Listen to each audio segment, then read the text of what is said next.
a word like, for example, awesome. If I say, the tone of the voice also matters. If I say, the speech was awesome,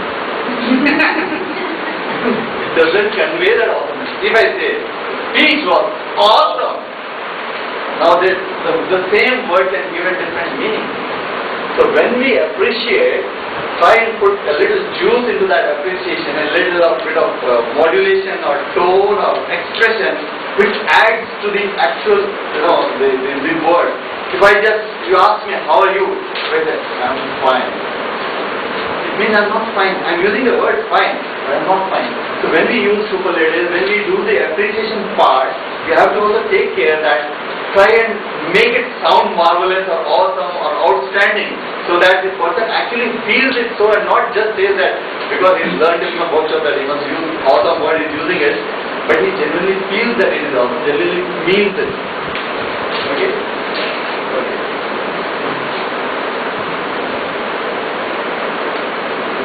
Right. So now let's come down to the real nuts and bolts. I have two samples of evaluation of speeches, very small and short, but just to convey the certain points. So what I would like is one of you to read this A, speech A. So you read this with the audience. Ranjan gave a fine speech today. His speech had a good opening, an interesting body and a sound conclusion.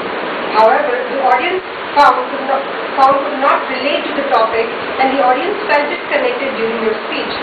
Overall, it was a nice speech, but it could have been done better if he had maintained a better eye contact during the speech. Okay, thank you. So, what do you feel are the problems in this evaluation? This is not ERC. Yeah? This is like question of ERC. Okay. Negative. Very negative. Very plain. Very plain. Yeah, very subtle. Very plain. Very negative point. More There is negative. no suggestion for improvement. No positive points.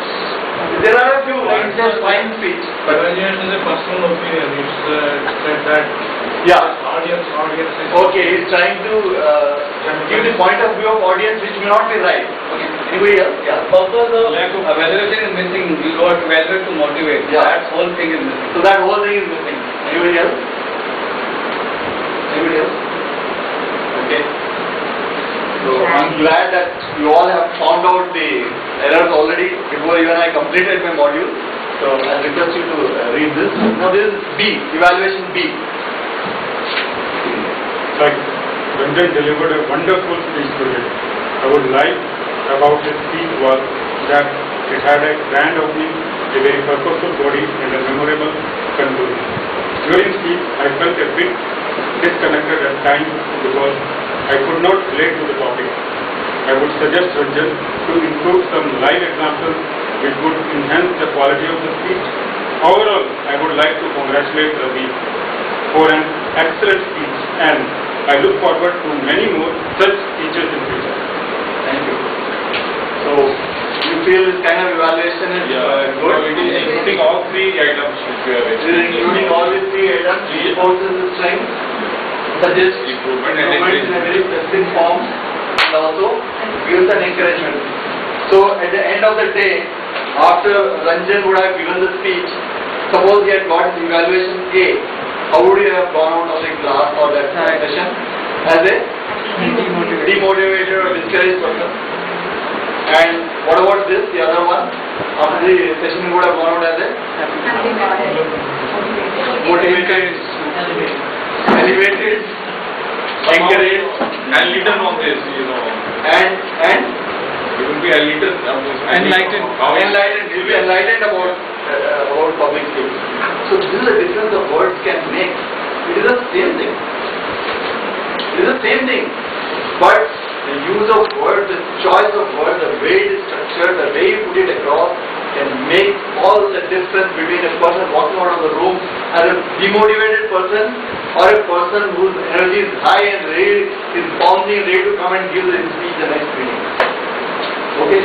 It is just the difference of words. These words, this is the power you have in your hand when you evaluate.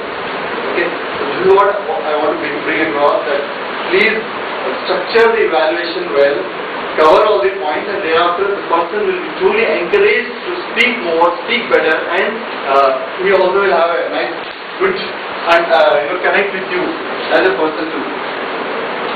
Now, a few words to avoid. Are there any specific words to avoid during while giving the evaluation? Should. Should is one word. Whatever.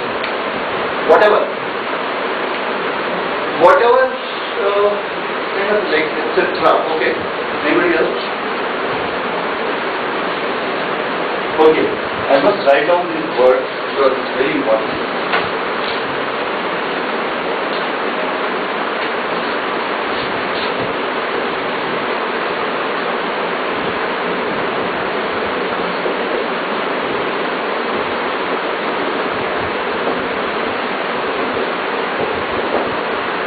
For example, though your shirt is looking good, but somehow I don't like the color. However, Though your speech was nice, but somehow I don't connect to it. Is this a compliment? It's a confused statement. Overall, the end result is negative, 0. These are very powerful words. Though, but, and however. Because I have heard, these are umpteen times, especially like we go parent-teachers meeting. Son is good in maths and physics, but that but is like a hammer. Rest everything is destroyed before whatever you said before.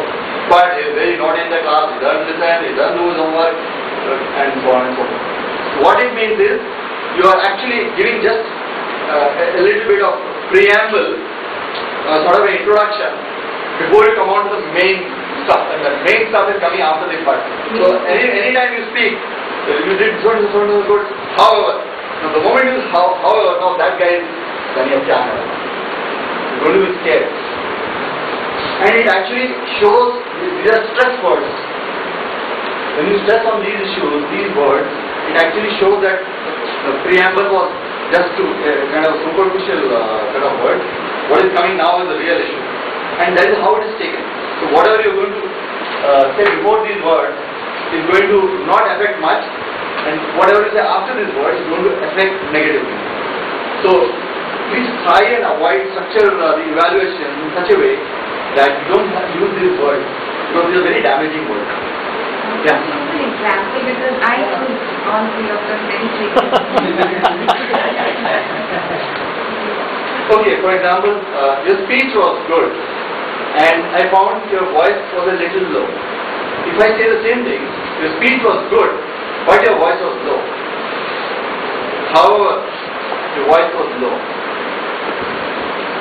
Try and use and if possible, but try and keep the sentence, just break the sentence there. So you just finish the sentence. The speech was terrific, but the moment I put but, the terrific is being washed away.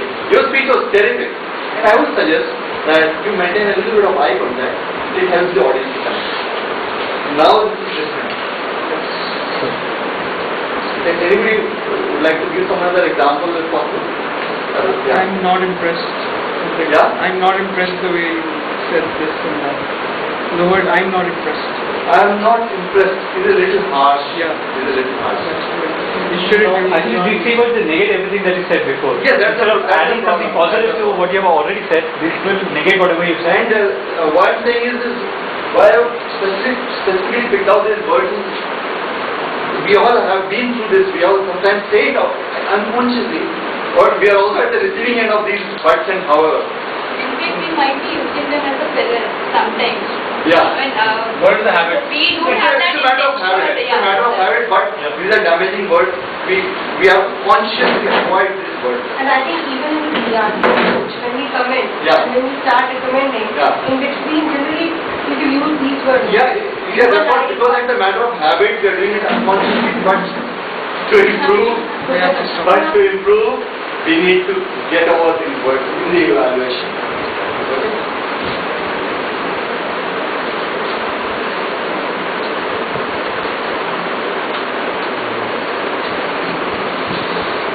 Okay? Now coming very specifically to the toastmasters evaluation. So the first and foremost is when we evaluate, we evaluate